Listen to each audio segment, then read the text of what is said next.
What's going on, guys? Just wanted to make a follow-up video on my Veto MC bag. Been carrying this now for roughly about 6 months. Anyone that knows me knows that I'm a big fan of the smaller tool bags, the MB, the MB2s, just because of the region that I work in. Lots of crawl spaces, lots of attics. So having something that's a lot more compact, a lot more minimalist, if you will, helps greatly in the area that I work, in the line of work that I do. So I had been thinking about possibly upgrading. I've went to the extreme and had the Tech Pack backpacks and those type of larger tool bags where you can fit everything in them but the kitchen sink, and they just don't work for me over the years. So I've decided to scale back, went to the MBs, and then I decided to just step up just a little bit and see how I like something like the MC bag. So I'm going to go ahead and give you a run through of everything that I'm carrying in it currently. Like every technician, your bags constantly change. We're constantly switching out tools and parts and what we stock in them. So 6 months from now, this could be different, but we'll just run through and show you what I currently have. So we'll start with the stuff on the outside. Obviously just have a rag here. Have an eyeglass case on the side, which doesn't have eyeglasses in it. I keep a couple heavy mill plastic gloves in here, a couple breaker style resettable fuses, some alligator clips for my multimeter. You can see I have a couple of the resettable fuses. Both of these I believe are 3.2 amp.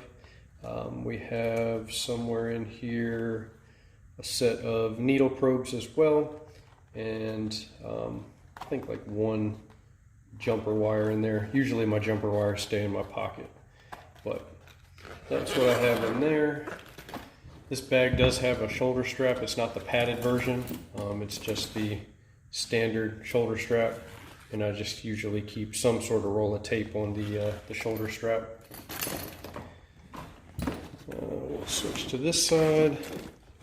And most of this stuff is pretty standard, guys. A couple different types of tape, a couple electrical tapes, and then one marking tape just to mark wires and things like that. Have a little headlamp here. This is Flagship Phoenix. It's just some inexpensive Amazon brand. I tend to do a heck of a job breaking these constantly, so I decided to get something that was more inexpensive, and these are rechargeable. I think it was 2 for like 15 bucks or something, and they've held up so far. And like I said, if you break them, they're super inexpensive, so it's not the end of the world. On this side of the bag, we have a brush. We have a little Bic lighter down here and a couple assorted pens, paint pens, Sharpies, Rev markers, white and black. So in this pouch, I have my hand tools. I have a couple different brushes in here as well, just a nylon bristle brush, a couple little wire brushes, one brass, one steel, just a little inexpensive 6-inch level, couple of Weha 1000 volt screwdrivers, slotted in Phillips. Always got to keep a little beater slotted in there as well, just something that I can hammer on without damaging the insulation properties of the Wehas. So I have no idea what brand that is, probably Walmart. Old pair of cutters. I've had these for almost 20 years now. Keep beating them to hell and grinding them back down, and they keep on trucking. I believe they're Kleins, but definitely keep those for cutting larger gauge wire. Have a pair of Milwaukee crimpers. Love these crimpers. Pair of Milwaukee 10-inch, 8-inch or 10-inch channel locks. I think these are 10-inch. Have a pair of Southwire. Basically I just use these for the cutting, and but they do have the crimpers and wire strippers and things like that. So I believe they had a spring in here. I pretty much removed the springs on all these type of tools. Speaking of Southwire, just a little inexpensive pair of wire strippers. Same thing, they used to have a spring. I deleted that. Old beater pair of red sheet metal snips. just to cut all kinds of stuff, mostly cutting a little bit of ductwork access holes and things like that, or cutting plumber strap for mounting capacitors. Have a 8-inch Baco, I'm not sure how exactly you say that, but just an 8-inch adjustable. Love these because they are super narrow, so for like things like TXVs and things, they work really well. Just have a little stubby little Cobalt 6-inch adjustable. Magnet, always have to have some sort of magnet in the tool bag. This is Klein's, I'm not sure what exactly Klein calls it, but hopefully you can see the number on there. But you get a bunch of different adjustable lengths, I should say, chucks. So you can go all the way down to something like a 6-inch, or you can adjust all the way out to something with a lot of length on it. Makes it super durable, super reliable, versatile, I guess is what the right word would be. And we got a couple more in here, 5/16 and 1/4 inch. Now, these are Malco and they don't fit in the standard style, but they still do mount in there. So it works for all of them, so I don't need to carry another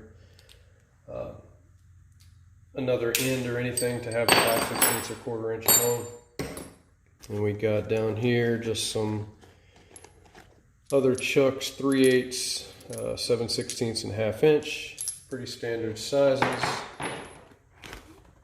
Just a standard set of Allen wrenches, a reefer wrench, a couple GB wrenches for tightening disconnect box fittings, seal tight fittings, things like that. Appian core remover. This just has valve cores. Won't be able to see it very well, but just has some valve cores in there. Keep those nice and clean. A 5/16 adapter for mini splits, and this little adapter, which is kind of cool. I use it mostly on like Goodman style package units. If you're familiar with them, the service ports are sort of recessed into the panel and they spray out a bunch of oil and refrigerant when you hook up gauges to them. So this you can actually screw onto the service port, put your gauge or your hose on the end, and then you can twist here and it will depress the valve core after you've gotten everything hooked up on it. So can't remember where I got it, probably Amazon, where I get a bunch of stuff like most guys, but definitely comes in handy from time to time. And a little stubby Malco. And zip ties, if I didn't mention that already. I believe that's it on that side. Like I said, not a whole bunch of stuff, but we'll flip it around and we'll see what's on the other side. All right, have a couple pieces of wire there. Cotton and repairs, pair of gloves. Don't even remember what these are. Gorilla gloves, probably. Yeah, I think those are Gorilla gloves. Little case here that's got a little bit of everything in it: wire nuts, thermostat screwdrivers, a bunch of odd and end screws and bolts, washers, nuts, little standoffs for circuit boards, fuses, spade clips, reefer caps. I also have a couple different chucks, star bits and things like that down in there, and little 1/4 inch ratchet, and just odd and end things that I use pretty frequently. Got a few different hoses here for my manometer, and we're using the Testo 510i. This little stubby is for checking gas pressure, and then obviously checking static pressure.